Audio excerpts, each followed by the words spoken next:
let me introduce a few colleagues from Tele2 IoT.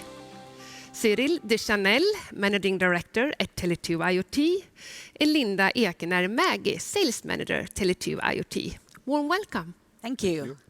If I turn to you, Linda, as we have heard here today, the journey can look very different for different companies. What's your thoughts on that? First of all, I thought this was a fantastic customer panel, and we have a lot of really creative and entrepreneurial customers finding these opportunities with IoT. And I think the difference between where your journey takes you, even if the beginning might be the same, is depending on your use case. We heard about use cases such as collecting a lot of data for monitoring and doing forecasts, or remote controlling of snow plows on an airport. So the use cases depend on where your journey takes you. And the company who has just started their journey, what should they consider on an early stage? I think two things are the most important based on my own experience. And it's security and service availability. So security, if we start with that, we heard Erika say it's about things. The T is important. Of course it is. You might think IT security is not so relevant when you're working with things. But we know that a lot of IoT solutions actually handles company confidential information. For example, the status of an asset, or also personal information. And if that data gets into the wrong hands, you are exposed to a very big risk, and it can have a huge impact, negative impact on your brand. I read a report from IBM saying that a data breach in Scandinavia takes 299 days, almost 1 year, working year anyhow, to identify and contain. And the cost is around 2 million euros. That's a lot, really. And then you have the GDPR penalty as well, right? Yes, and if the IoT solution, or if the personal data would be in some way handled in an incorrect way, the penalty levels are 2%, maximum level is 2% of your annual turnover, or 2 million euros. So independent on if you start small, you are exposed for that risk already day one. Yes, so that was security, and then the second one, service availability. Yes, service availability, or perhaps if we turn it around, managing customer expectations, because different use cases have different service availability expectations from a customer point of view. And when we heard about Swedavia doing reports to plan the staffing a few weeks ahead, then nobody would recognize if there is a short delay of the data transfer. But if you're monitoring the snowplows, you need to have data directly, otherwise it won't work. So depending on your customer expectations, you need to manage it. And it actually says research that even if things go wrong, because things go wrong in the IT world, we all know that, the most important thing is actually how you react and when you fix it. So if you fix it within reasonable time, actually half of your customers will come back. And that is important from day one, because if you start with a pilot and try, and you're not meeting customer expectations, they might not come back. No, that's true. And for companies who has been active for many years, what should be the next step for them? As you said in the beginning of this fantastic show, Emma, it's about scaling up. And you can scale up in different dimensions. One way of scaling up is, I think, mentioned by Candela. They are now providing boats on 3 different continents. And that is fantastic. And it's not only about the boats, it's about then assuring that the connectivity works on all these 3 continents. But there are some legal constraints in order to deliver that service. Won't you say so, Cyril, being in the industry for such a long time? Yeah, indeed, there are some challenges for our customers around roaming, and especially around roaming restrictions. There are countries like Brazil and Canada who forbid the permanent roaming of the connections in these countries. So the SIM can come in, but needs to go out and cannot stay in the country. However, we know the challenge for our customers and we are helping them. We have the solution that enables them to overcome these challenges. But there are some cases we will maybe not succeed with our solutions, and then in that case we will always guide them and advise them where to turn to, which partner to turn to. That most of the cases is also a roaming partner in order to sort out this challenge. And there's another way of scaling, not only geographically. It could be you're happy on your home market, but your service takes off. And for example, as in Sandvik, you start to connect thousands of things. In the beginning, when you connect 500,000, the data consumption might not be your top priority to optimize, and the cost related is not really important either. But then when you start to scale up, you get 100,000 connected things. Then you start to think about the cost and the data consumption, and you need to optimize that. Yes. And how can Tele2 support their customers in their journey? Well, we've been around for a long time, and we've found a lot of ways to support our customers.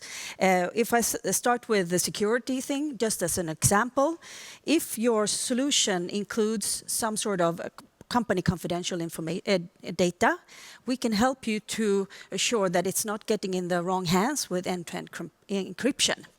But I think the most important tool that we can provide is our connectivity management platform. Have you heard about it? Yes, I had, just a little bit. And what's it called? I don't know. Control. Yes, to control. And the reason, it's because we put our customers in control of their destiny. So if we talk about service availability or meeting customer expectations, it's a fantastic tool. You get indications on alarms when things are not working. You can fix it quickly, have a short resolution time. You also get a lot of indications on future problems, so you can avoid the problems before they impact the customer experience. And the same tool actually has a lot of automation, which enables you to optimize the cost. You should not pay more than needed for your IoT connectivity. Great.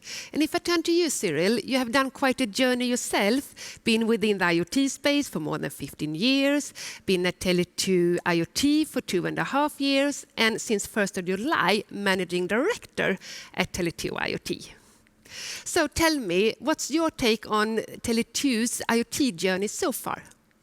Well, it has been a long journey, but a very truly intense and very successful journey. 7 years since we started the company, and it has been fantastic because we have been year after year outperforming the market by delivering a strong growth, by connecting more than 6 million devices in the world in a global scale, but also by reaching best-in-class customer satisfaction. And we measure it and we track it. It's not only words. Through a standard methodology that is called NPS, Net Promoter Score, that is a standard in the telecom and other industries. Yes. But also, in the last 2 years, we have transformed the company from a startup that was focused mainly on revenue growth, to a scale-up, which is now focused on profitable growth, which is a little bit different, but also on operational excellence. In simple words, now we have strong processes in the organization to deliver this operational excellence, but we also create profit. And with that profit generation, we please our employees, our customers, and our shareholders. I bet. And what's the reason for that growth? I would say 2 main reasons. The first one is that we have been dedicating all our energy to focus on strategy execution. We have set a strategy, but once it's set, we stick to it, and then we focus on execution. And that makes the difference. Of course, the strategy can evolve a bit, but we stick to the main strategy. And the second one is our people. They are passionate by IoT. They are talented. They want to serve our customers from their best.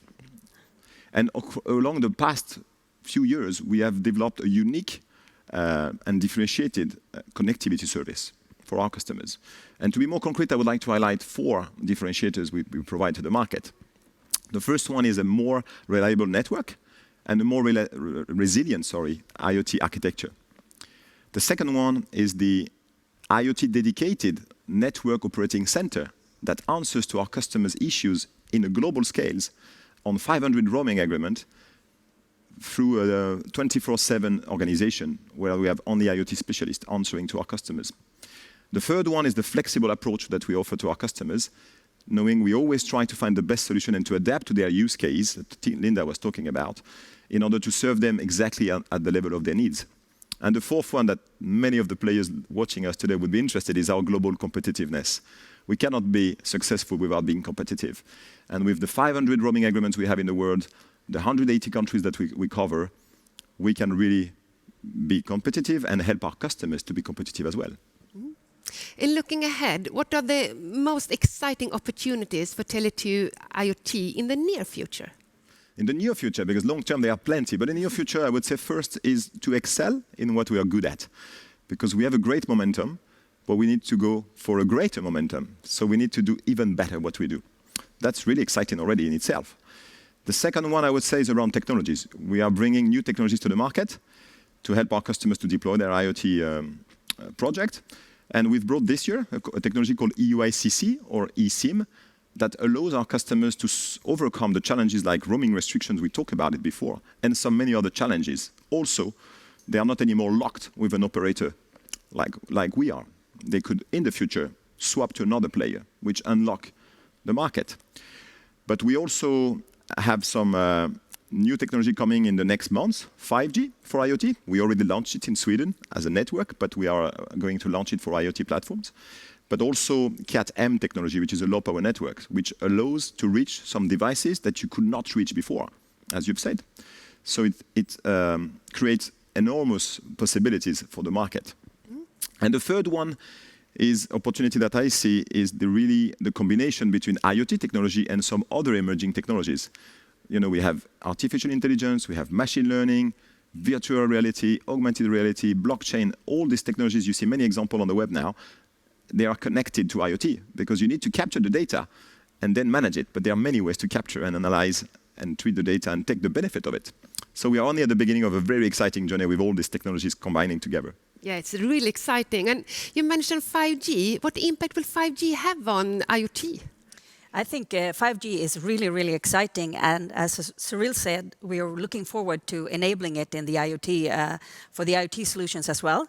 Most actually of the solutions out there work really well with existing technologies, but there are certain things with 5G that will enable new things to happen and new use cases to be implemented. And one idea for example, the snow plows that they were talking about at Swedavia, they are now remotely controlled, but with a short delay that 5G enables, they could actually be more or less autonomous in the future. So a lot of autonomous driving capabilities, use cases are being explored, and I think we will see a few of them actually taking off. But the most important thing for me, or not important, but a valuable feature actually is indoor positioning. And working with big factories or warehouses or office spaces, there has been such a challenge for a long time to locate things, because you want to locate vulnerable staff that are working alone or assets like in a hospital, where are the beds? It has been very, very challenging to do that because satellite positioning doesn't work indoors. But with 5G will enable that. So you don't need to build any additional infrastructure. You can just rely on 5G for indoor positioning. I found that very exciting. Yes. And if we look even further ahead, where will IoT be within 20 years? Within 20 years, then I probably need a crystal ball, but from my guess, I think it will be very huge. Today it's already big, but it will be huge. We will see more and more connected devices because the convergence between the physical world and the digital world is happening every day. But imagine one day that the convergence is nearly completed. Then it's not 1% to 2% of the physical objects connected in the world. It will be maybe 80% of them. So we can dream and see all this world fully connected.